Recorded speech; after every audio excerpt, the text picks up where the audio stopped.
నమస్కారం. ఘంటారావానికి స్వాగతం. ముందుగా ప్రధానాంశాలు. ముగిసిన మొదటి పంచాయతీ ఎన్నికల నామినేషన్లు. రేపు నామినేషన్ల పరిశీలన. డిసెంబర్ 3న ఉపసంహరణ.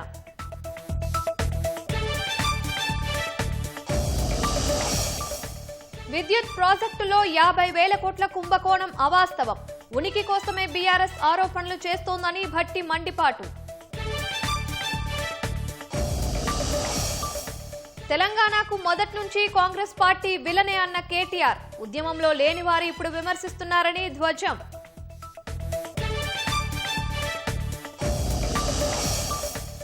రాష్ట్రం భూసేకరణ చేస్తే మామనూరు విమానాశ్రయం పూర్తి చేస్తాం. ఉద్యోగాల విషయంలో స్థానికులకే అధిక ప్రాధాన్యమన్న కిషన్ రెడ్డి. దిత్వా తుఫాను భీభత్సంతో శ్రీలంకలో ఎమర్జెన్సీ విధింపు. వరదల్లో చిక్కుకున్న 25 మంది తెలుగువారు.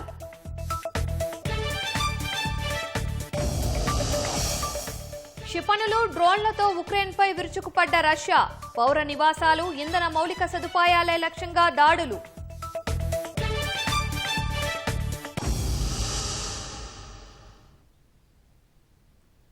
రాష్ట్రంలో గ్రామ పంచాయతీ మొదటి విడత ఎన్నికలకు నామినేషన్ల గడువు ముగిసింది.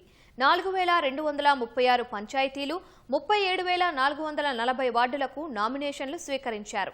రేపు నామినేషన్ల పరిశీలన, చెల్లుబాటైన నామినేషన్ల వివరాలు వెల్లడిస్తారు. ఎల్లుండి అప్పీళ్ల స్వీకరణ, డిసెంబర్ 2న అప్పీళ్ల పరిష్కారం ప్రక్రియను అధికారులు చేపట్టనున్నారు. డిసెంబర్ 3న నామినేషన్ల ఉపసంహరణ గడువు ముగిసిన తరువాత పోటీలో ఉన్న అభ్యర్థుల వివరాలపై స్పష్టత రానుంది. డిసెంబర్ 11న పోలింగ్, ఓట్ల లెక్కింపు, ఉప సర్పంచి ఎన్నిక ఉంటుంది. రేపటి నుంచి డిసెంబర్ 2 వరకు రెండో విడత ఎన్నికల నామినేషన్ల స్వీకరిస్తారు. రెండో విడతలో 193 మండలాల్లోని 4,333 పంచాయతీలు, 38,350 వార్డులకు ఎన్నికలు జరగనున్నాయి.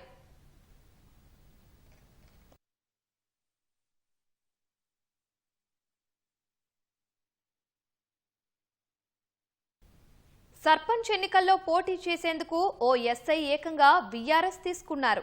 సూర్యాపేట జిల్లా కోదాడ మండలం గుడిబండకు చెందిన వెంకటేశ్వర్లు కోదాడ పట్టణ ఎస్ఐగా విధులు నిర్వహిస్తున్నారు. మరో 5 నెలల సర్వీస్ ఉండగానే జిల్లా ఎస్పీ నరసింహ వద్ద ముందస్తు పదవీ విరమణ తీసుకున్నారు. గుడిబండ సర్పంచ్ ఎన్నికల్లో పోటీ చేస్తానని వెంకటేశ్వర్లు తెలిపారు.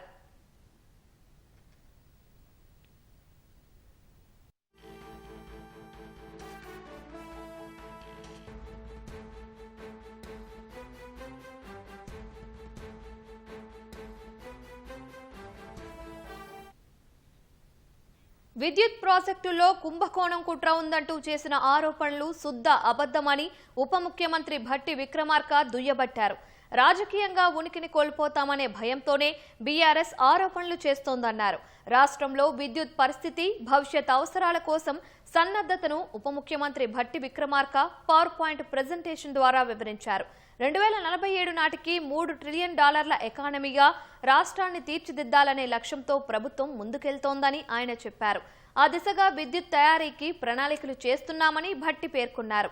ఉత్పత్తి రంగాలు అభివృద్ధి చెందితేనే ఆశించిన స్థాయిలో ఎకానమీ ఉంటుందని వెల్లడించారు. రవాణా భారం పడకుండా బొగ్గు గనుల వద్దే థర్మల్ ప్రాజెక్టును నిర్మించాలని ప్రభుత్వం చూస్తుందని వివరించారు. ఎన్టీపీసీ, జెన్కో ఎవరు తక్కువ ధరకు నిర్మిస్తే వారికే కాంట్రాక్టు అప్పగిస్తామని భట్టి విక్రమార్క స్పష్టం చేశారు. 50,000 కోట్ల స్కామ్ అనేది మాట్లాడేటువంటి పొలిటికల్ స్టేట్మెంట్స్ బై సమ్ కొద్దిమంది వ్యక్తులు అవగాహన లేకుండా వాళ్ళలాగానే ఈ ప్రభుత్వం కూడా ఉందనే ఆలోచనతో స్టేట్మెంట్ ఇచ్చే వ్యక్తులకంటే నా పార్టీ మునిపోతా ఉంది. మేము అన్ని కాళేశ్వరంలో మిగతా వాటిలో కూరుకొనిపోయాము. ఈ ఏజెన్సీస్ చెప్పటమే కాదు, చివరికి వాళ్ళ ఇంట్లో ఉన్నటువంటి వ్యక్తులు కూడా నిజమే అని ఎండార్స్ చేసినటువంటి విధానం, వీటన్నిటి వల్ల కనుమరుగైపోతామేమో అని చెప్పి రాజకీయంగా మేము కూడా ఉన్నామని చెప్పుకోవటం కోసం అవతల వాళ్ళ మీద అంటే బట్టగాల్సి మీదేసేటువంటి ఒక స్టేట్మెంట్. ఆ స్టేట్మెంట్కి సమాధానం చెప్పడం అంటే అసలు మమ్మల్ని మేము చిన్నగా తీసుకోవటం. బట్ అయినా Bhadradri power project sub critical టెక్నాలజీనే మీరు అప్గ్రేడ్ చేసుకోవని డైరెక్షన్ మన్మోహన్ సింగ్ గారి టైంలోనే ఇస్తే, కొత్త పెట్టేదాన్నే సూపర్ క్రిటికల్ వదిలేసి ఆడ బిహెచ్ఎల్లో ఎవరు ఇండియా బుల్స్ వాళ్ళ దగ్గరికి ఆల్రెడీ చేసుకున్న టర్బైన్స్ని సబ్ క్రిటికల్ టెక్నాలజీ తీసుకొని వచ్చి భద్రాద్రి పవర్ ప్రాజెక్ట్లో పెట్టి దాని మీద additional burden for 25 to 30 years ఈ రాష్ట్ర ప్రజలపైన విపరీతమైనటువంటి భారం వేస్తుంది. Not only additional burden of more than 1,000 crores per year. Pollution also. రాష్ట్ర ప్రభుత్వం త్వరగా భూసేకరణ జరిపి భూమి అప్పగిస్తే మామునూరు ఎయిర్పోర్టు పూర్తి చేస్తామని కేంద్ర మంత్రి కిషన్ రెడ్డి స్పష్టం చేశారు. కాజీపేట రైల్వే కోచ్ ఫ్యాక్టరీ నిర్మాణ పనులు వేగంగా సాగుతున్నాయని వివరించారు. కోచ్ ఫ్యాక్టరీ పనులను పరిశీలించిన మంత్రి షెడ్యూల్ ప్రకారమే పనులు పూర్తవుతున్నాయని పేర్కొన్నారు. వరంగల్ టెక్స్టైల్ అభివృద్ధి కోసం కేంద్రం 200 కోట్లు ఖర్చు చేస్తోందని కిషన్ రెడ్డి తెలిపారు. ఉద్యోగాల్లోనూ స్థానికులకే అధిక ప్రాధాన్యం ఉంటుందని హామీ ఇచ్చారు. వరంగల్ కోటను పరిరక్షించాలని సీఎం రేవంత్ సీఎస్కు స్వయంగా లేఖ రాస్తానని తెలిపారు. అంతకుముందు ఉమ్మడి వరంగల్ జిల్లాలోని భద్రకాళి, రామప్ప, 1000 స్తంభాల ఆలయాలను కేంద్ర మంత్రి దర్శించుకున్నారు. వరంగల్ రైల్వే స్టేషన్ క్యాంటీన్లో చాయ్పై చర్చల్లో పాల్గొన్నారు.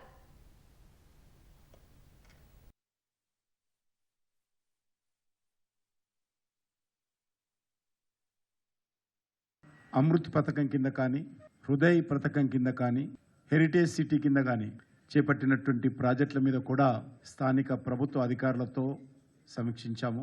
టెక్స్టైల్ పార్క్ సంబంధించినటువంటి భూసేకరణ పనులు పూర్తయినాయి. ముందుకొచ్చేటువంటి కంపెనీలతో చర్చించి అలాట్మెంట్ చేయాల్సినటువంటి అవసరం ఉందని చెప్పడం జరిగింది. మొత్తం 200 కోట్లు ఈ మెగా టెక్స్టైల్ పార్క్ కింద కేంద్ర ప్రభుత్వము ఖర్చు చేయనుందనే విషయాన్ని సందర్భంగా మనవి చేస్తా ఉన్నాను. వరంగల్ ఎయిర్పోర్టు విషయంలో కూడా రాష్ట్ర ప్రభుత్వం 280 ఎకరాల భూమిని సేకరించడానికి ముందుకొచ్చింది. ఎయిర్పోర్ట్ అథారిటీ ఇండియాకు హ్యాండ్ ఓవర్ చేస్తే దానికి సంబంధించినటువంటి మాస్టర్ ప్లాన్ డాక్యుమెంట్స్ కూడా కొంత ప్రిపేర్ అవుతా ఉంది. పనులు కూడా త్వరితగతిన పూర్తి చేయాలనేటువంటి ఆలోచనతో చర్చిస్తున్నాను. రైల్ మ్యానుఫ్యాక్చరింగ్ యూనిట్ ఆ పనులు ముందుకెళ్లే విధంగా ప్రయత్నం చేస్తా ఉన్నాను. ఈ కాజీపేట రైల్వే స్టేషన్ కూడా వేగవంతంగా పునర్నిర్మించేటువంటి పనులు జరుగుతూ ఉన్నాయి. తెలంగాణకు మొదటి నుంచి కాంగ్రెస్ పార్టీ విలన్ అని బీఆర్ఎస్ కార్యనిర్వాహక అధ్యక్షుడు కేటీఆర్ మండిపడ్డారు. దీక్షా దివస్ సందర్భంగా తెలంగాణ భవన్లో జరిగిన కార్యక్రమంలో కేటీఆర్తో పాటు పలువురు నేతలు పాల్గొన్నారు. తెలంగాణ తల్లి ఆచార్య జయశంకర్కు విగ్రహాల వద్ద నివాళులు అర్పించారు. రామాయణం, మహాభారతంలో నాయకుడు విలన్ ఎవరో అందరికీ తెలుసన్న కేటీఆర్ తెలంగాణ కథలోనూ హీరో కేసీఆర్తో పాటు విలన్లు, సైంధవులు, మారీచులు ఎందరో ఉన్నారని పేర్కొన్నారు. నాడు ఉద్యమంలో ఎక్కడున్నాడో మహేష్ కుమార్ గౌడ్ ఇవాళ కేసీఆర్ది దొంగ దీక్ష అంటున్నారని విమర్శించారు. తెలంగాణ తల్లిని మళ్లీ పెట్టుకునేలా, తల్లి చేతిలో బతుకమ్మను మళ్లీ తెచ్చుకునేలా ప్రతిన పూనుదామని కేటీఆర్ తెలిపారు. నవంబర్ 29, 2009 ఉద్యమ ప్రస్థానంలో ఒక ఉజ్వల దృశ్యం. సావు నోట్లో తలబెట్టిన ఒక సాహసం. కేసీఆర్ సచ్చుడో తెలంగాణ వచ్చుడో ఏదో ఒకటి తేలాలి అని ఒక మహానాయకుడు గర్జించిన రోజు. దీక్షా దివస్ సాక్షిగా ఒక ప్రతిజ్ఞ మనందరం చేయాలి. ఇవాళ దీక్షా దివస్ సాక్షిగా కేసీఆర్ పోరాట స్ఫూర్తిగానే చెప్తున్నా, తిరిగి అదే జాగల తెలంగాణ తల్లిని పెట్టే బాధ్యత మనందరిది. బరాబర్ పెడతాం. మళ్ళీ తిరిగి ఆ తెలంగాణ తల్లి చేతుల్లో బతుకమ్మ పెట్టే బాధ్యత కూడా మనందరిది. తప్పకుండా గుర్తుపెట్టుకోవాల్సిన సందర్భం. మళ్ళీ ఈ దీక్షా దివస్ పూర్తిగా తెలంగాణ సోయిని సానబెట్టుకోవాల్సిన రోజు గుర్తు చేసుకుందాం. దీక్షా దివస్ మన ఆత్మగౌరవాన్ని రగిలించుకోవాల్సిన రోజు. మన అస్తిత్వాన్ని కాపాడుకోవాలని ప్రతినబూలాల్సిన రోజు. 60 ఏండ్ల చరిత్రకు, 60 ఏండ్ల పోరాటానికి తిరిగి పునరంకితమయ్యే రోజు ఈ దీక్షా దివస్. బీఆర్ఎస్ దీక్షా దివస్ పై పంచాయతీరాజ్ శాఖ మంత్రి సీతక్క ఆగ్రహం వ్యక్తం చేశారు. కేవలం ప్రజలను మోసం చేయడానికే ఈసారి దీక్షా దివస్ ను 10 రోజుల పాటు నిర్వహిస్తున్నారని మండిపడ్డారు. పంచాయతీ ఎన్నికల్లో లబ్ధి పొందడానికే ఈ ప్రయత్నమని చెప్పారు. బీఆర్ఎస్ అధికారంలో ఉన్నప్పుడు దీక్షా దివస్ ను 10 రోజులు ఎందుకు నిర్వహించలేదని సీతక్క ప్రశ్నించారు. బీఆర్ఎస్ తన అనుకూల మీడియా, సోషల్ మీడియాతో అబద్దాలు నిజాలుగా చూపెట్టే ప్రయత్నం చేస్తోందన్నారు. ఎవరు ఎన్ని కుట్రలు చేసినప్పటికీ జూబ్లీహిల్స్ ఎన్నికల్లో బీఆర్ఎస్ ఆటలు సాగలేదన్నారు. ఇకపై జరిగే ఎన్నికల్లో కూడా బీఆర్ఎస్ కు అదే అనుభవం తప్పదని స్పష్టం చేశారు. వాళ్ళకి నిజంగా చిత్తశుద్ధి ఉంటే తెలంగాణ వచ్చిన తర్వాత దీక్షా దివాసు మరి ఒక్కరోజు మొదలుపెట్టారు. ఒక్కరోజు ఆ రోజు అధికారంలో ఉన్నప్పుడు ఏం చేసింది లేదు కాబట్టి చెప్పుకోవడానికి ఏం లేదు కాబట్టి ఒక్క రోజుతో పరిమితం. ఈ రోజు ఎన్నికలు ఉన్నాయి, అదే కాకుండా ప్రతిపక్షంలోకి వచ్చారు కాబట్టి అధికార పార్టీని తిట్టడం కోసం, ఓట్లలో లబ్ధి పొందడం కోసం కుట్రలు చేస్తారు. ఈ రోజు మేము అనేకం చేసినాం, గ్రామీణ ప్రాంత ప్రజలకు కానీ పట్టణ ప్రజలకు కానీ. మాకు చెప్పుకోవడానికి అనేక ఎజెండాలు, అనేక అభివృద్ధి కార్యక్రమాలు ఉన్నాయి కాబట్టి మా విజయాలను చెప్పుకోవడానికి మేము 9 రోజుల కార్యక్రమం మేము చేస్తాం. కాబట్టి ఇవాళ టీఆర్ఎస్ పార్టీ ఎంతసేపు అబద్ధాల పునాదుల మీద తప్పుడు ప్రచారాలతోటి రాజ్యాధికారంలోకి రావాలనుకుంటున్నాం. కానీ ఈ రోజు కూడా చెప్తున్నాం, ఎక్కడన్నా ఏదైనా ఒకటి జరిగితే దానికి ఉల్టా పల్టా చేసి తప్పుడు ప్రచారాలు చేయడం మానుకోండి, లేకుంటే ప్రజలు బుద్ధి చెప్పే పరిస్థితి వస్తుంది. ముఖ్యమంత్రి సహకారంతో ఆదర్శవంతమైన అందమైన ఖమ్మంను నిర్మించుకుందామని మంత్రి స్థానిక ఎమ్మెల్యే తుమ్మల నాగేశ్వరరావు అన్నారు.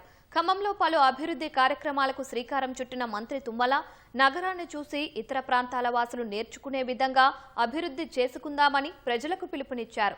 పార్టీలకు అతీతంగా అందరూ సహకరించాలని కోరారు. సాధ్యమైనంత వరకు కాలుష్యాన్ని నియంత్రించేలా ఉద్యానవనాలు అభివృద్ధి చేస్తున్నామని తుమ్మల తెలిపారు.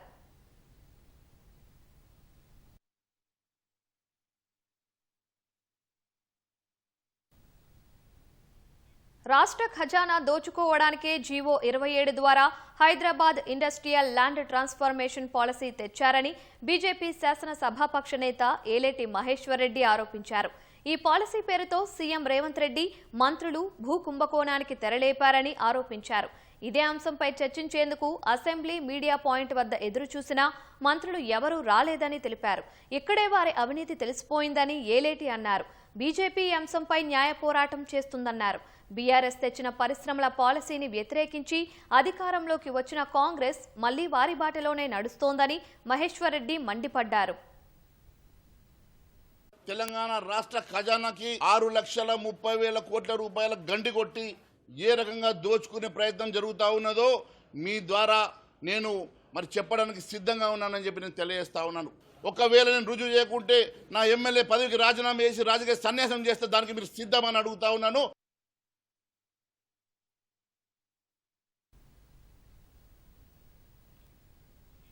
కర్ణాటకలో నాయకత్వ మార్పు ప్రచారానికి సీఎం సిద్ధరామయ్య, ఉప ముఖ్యమంత్రి డీకే శివకుమార్ తెరదించారు. తమ మధ్య ఎలాంటి భేదాభిప్రాయాలు లేవని, భవిష్యత్తులోనూ కలిసే ఉంటామని స్పష్టం చేశారు. నాయకత్వం విషయంలో అధిష్టానం నిర్ణయం మేరకు నడుచుకుంటామని తెలిపారు.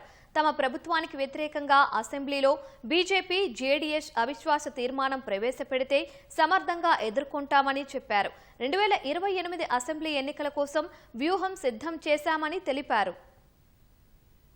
కర్ణాటకలో సీఎం మార్పు అంశంపై తీవ్రమైన చర్చ జరుగుతున్న వేళ కీలక పరిణామం చోటు చేసుకుంది. సీఎం సిద్ధరామయ్య ఆహ్వానం మేరకు ఉప ముఖ్యమంత్రి డీకే శివకుమార్ ఆయన నివాసానికి వెళ్లారు. ఇరువురు కలిసి అల్పాహారం చేశారు. తర్వాత మీడియాతో మాట్లాడిన ఇరువురు నేతలు తమ మధ్య ఎలాంటి భేదాభిప్రాయాలు లేవని స్పష్టం చేశారు. నాయకత్వ మార్పు గురించి భవిష్యత్తులోనూ ఎలాంటి గందరగోళం ఉండదని సీఎం సిద్ధరామయ్య తెలిపారు. అధిష్టానం ఆదేశాల మేరకు తామిద్దరం ముందుకు సాగుతామని చెప్పారు. సీఎం మార్పుపై బీజేపీ, జేడీఎస్ అసత్య ప్రచారాలు చేస్తున్నాయని ఆగ్రహం వ్యక్తం చేశారు. వారి అసత్య ప్రచారాలను ఉమ్మడిగా ఎదుర్కొంటామని సిద్ధరామయ్య తెలిపారు. నెల రోజులుగా ఉన్న గందరగోళాన్ని తెరదించేందుకే ఈ బ్రేక్ఫాస్ట్ భేటీ జరిగిందన్నారు. 2028 అసెంబ్లీ ఎన్నికలను కలిసే ఎదుర్కొంటామని సిద్ధరామయ్య తెలిపారు. మంత్రులు, ఎమ్మెల్యేలలో ఎవరూ ప్రభుత్వానికి వ్యతిరేకంగా లేరని చెప్పారు.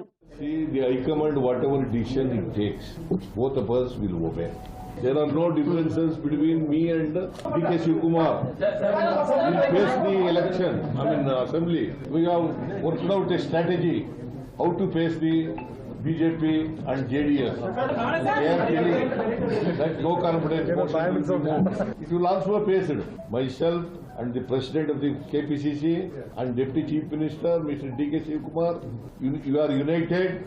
కర్ణాటక ప్రజల మద్దతుతో రాష్ట్రంలో కాంగ్రెస్ ప్రభుత్వం అధికారంలోకి వచ్చిందని, వారికిచ్చిన వాగ్దానం ప్రకారం తాను సిద్ధరామయ్యతో కలిసి పనిచేస్తానని డిప్యూటీ సీఎం డీకే శివకుమార్ తెలిపారు. పార్టీకి నమ్మకమైన సైనికుల్లా తాము పనిచేస్తున్నామని, హైకమాండ్ ఏం చెప్పినా అనుసరిస్తామని స్పష్టం చేశారు. ప్రస్తుతం దేశంలో తమ పార్టీ పలు సమస్యలు ఎదుర్కొంటోందని చెప్పారు. 2028 అసెంబ్లీ ఎన్నికలు సహా 2029 లోక్సభ ఎన్నికల్లో కాంగ్రెస్ ను అధికారంలోకి తేవడమే తమ ముందు ఉన్న లక్ష్యమని వెల్లడించారు. రాష్ట్ర పార్టీ నాయకత్వం విషయంలో అధిష్టానం నిర్ణయమే అంతిమమని పేర్కొన్నారు.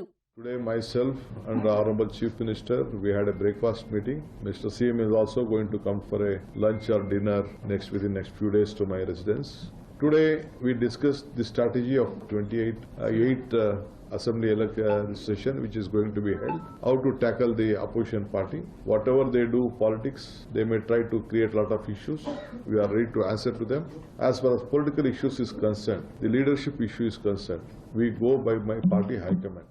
కర్ణాటకలో కాంగ్రెస్ ప్రభుత్వం ఏర్పడి 2.5 ఏళ్లు పూర్తి చేసుకున్న సందర్భంగా ముఖ్యమంత్రి మార్పు గురించి ఊహాగానాలు మొదలయ్యాయి. ఈ క్రమంలో పలు నాటకీయ పరిణామాలు చోటు చేసుకున్నాయి. సిద్దరామయ్య, డీకే వర్గానికి చెందిన ఎమ్మెల్యేలు ఢిల్లీ వెళ్లి మల్లికార్జున ఖర్గేని కలిసి తమ డిమాండ్లు వినిపించారు. దీంతో ఈ వ్యవహారానికి తెరదించాలని కాంగ్రెస్ అధిష్టానం నిర్ణయించి ఇరువురు నేతల మధ్య బ్రేక్ఫాస్ట్ భేటీకి ప్రణాళిక సిద్ధం చేసింది. అందులో భాగంగానే సిద్దరామయ్య, డీకే శివకుమార్లు భేటీ అయ్యారు. దిత్వా తుఫాను బీభత్సంతో శ్రీలంకలో అత్యవసర పరిస్థితి నెలకొంది. ప్రస్తుత పరిస్థితుల దృష్ట్యా శ్రీలంక అంతటా ఎమర్జెన్సీ విధిస్తున్నట్లు అధ్యక్షుడు అనురకుమార దిశనాయకే ప్రకటించారు. విపత్తు కారణంగా ఇప్పటి వరకు 123 మంది మరణించగా మరో 130 మంది గల్లంతైనట్లు అధికారులు వెల్లడించారు. తుఫాను ప్రభావిత ప్రాంతాల్లో సహాయక చర్యలు కొనసాగుతున్నాయని, బాధితులను రక్షించేందుకు రెస్క్యూ బృందాలు తీవ్రంగా శ్రమిస్తున్నట్లు పేర్కొన్నారు.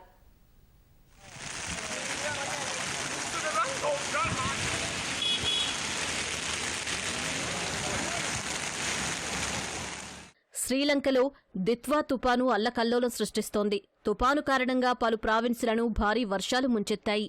అనేక ప్రాంతాల్లో ఆకస్మిక వరదలు, కొండచర్యలు విరిగిపడి భారీగా ఆస్తి నష్టంతో పాటు ప్రాణ నష్టం జరిగింది. కొన్ని చోట్ల రవాణా వ్యవస్థ స్తంభించిపోగా మరికొన్ని చోట్ల విద్యుత్ సరఫరాకు తీవ్ర అంతరాయం ఏర్పడుతోంది.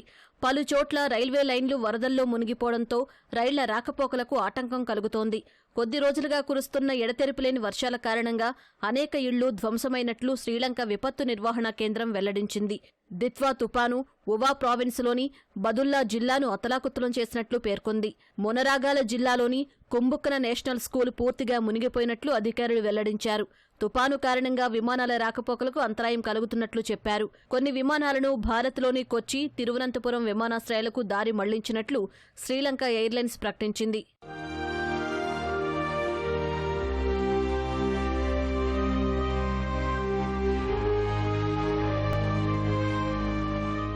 శ్రీలంక అంతటా అత్యవసర పరిస్థితిని ఆ దేశ ప్రభుత్వం విధించింది. ఈ మేరకు అధ్యక్షుడు అనురకుమార దిశనాయకే ఎమర్జెన్సీని ప్రకటించారు.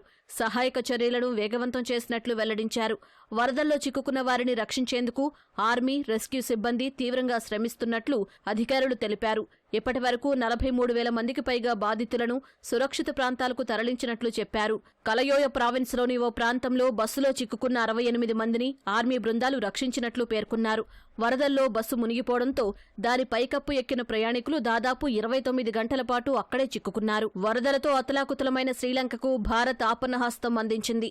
ఆపరేషన్ సాగర్ బంధు పేరుతో ఆహార పదార్థాలు సహా ఇతర సహాయ సామగ్రిని కొలంబో తరలించింది. వాయుసేనకు చెందిన C-130 సైనిక రవాణా విమానంతో పాటు నౌకాదళానికి చెందిన INS విక్రాంత్, INS ఉదయగిరి ఇందులో పాలు పంచుకున్నాయి. 21 టన్నుల నిత్యావసర సరుకులు, శానిటరీ సామగ్రి, అత్యవసర పరికరాలను అందించారు. వరద ప్రభావిత ప్రాంతాల్లో సహాయ చర్యలు చేపట్టేందుకు 80 మంది NDRF సిబ్బందిని కూడా భారత్ శ్రీలంకకు తరలించింది.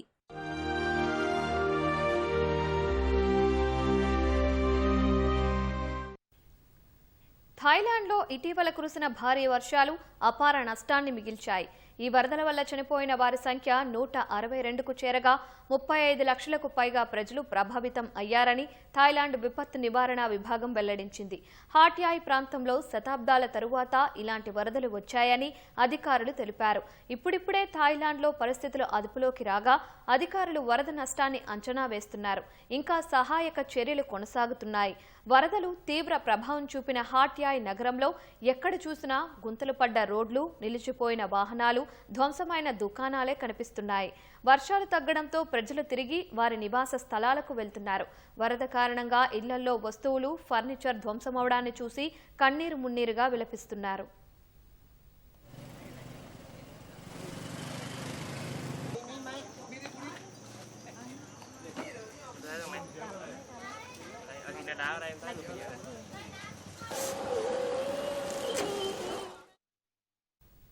ఇండోనేషియాలోని సుమత్రా ద్వీపంలో ఆకస్మిక వరదలు సహా కొండచర్యలు విరిగిపడిన ఘటనలో మృతుల సంఖ్య 279కి చేరింది.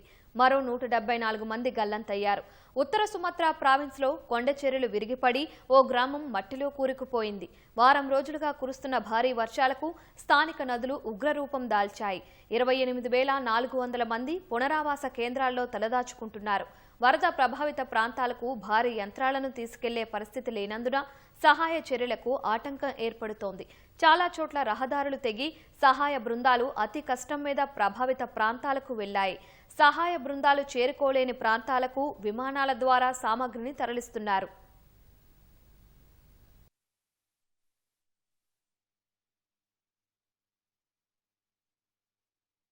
ఉక్రెయిన్పై భారీ సంఖ్యలో డ్రోన్లు, క్షిపణులతో రష్యా దాడులు చేసింది. 36 క్షిపణులు, 600 డ్రోన్లతో రాజధాని కీవ్ సహా ఉక్రెయిన్ అంతటా రష్యన్ బలగాలు విరుచుకుపడ్డాయి. పౌర నివాసాలు, ఇంధన మౌలిక సదుపాయాలే లక్ష్యంగా మాస్కో దాడులు చేసినట్లు ఉక్రెయిన్ సైన్యం ఆరోపించింది. వీటిలో 558 డ్రోన్లు, 19 మిసైళ్లను కూల్చివేసినట్లు తెలిపింది. ఈ దాడుల కారణంగా 3 ప్రాణాలు కోల్పోగా డజన్ల మంది పౌరులు గాయపడినట్లు అధికారులు వెల్లడించారు. పలు భవనాలు ధ్వంసమైనట్లు పేర్కొన్నారు. పలు చోట్ల మంటలు చెలరేగినట్లు తెలిపారు. వెంటనే రంగంలోకి దిగిన రెస్క్యూ బృందాలు సహాయక చర్యలు చేపట్టినట్లు అధికారులు వెల్లడించారు. దాడుల కారణంగా కీవ్ సహా పలు ప్రాంతాల్లో విద్యుత్ సరఫరా నిలిచిపోయినట్లు తెలిపారు. దాదాపు 6 లక్షల మంది అంధకారంలో ఉన్నట్లు అధికారులు వివరించారు. ఈ దాడులను రష్యా రక్షణ శాఖ కూడా ధృవీకరించింది. ఉక్రెయిన్ సైనిక, పారిశ్రామిక సదుపాయాలపై దాడులు చేసినట్లు ప్రకటించింది. యుద్ధం ముగింపుపై 2వ విడత శాంతి చర్చలు ప్రారంభం కానున్న తరుణంలో ఈ దాడులు చేసుకోవడం ప్రాధాన్యం సంతరించుకుంది.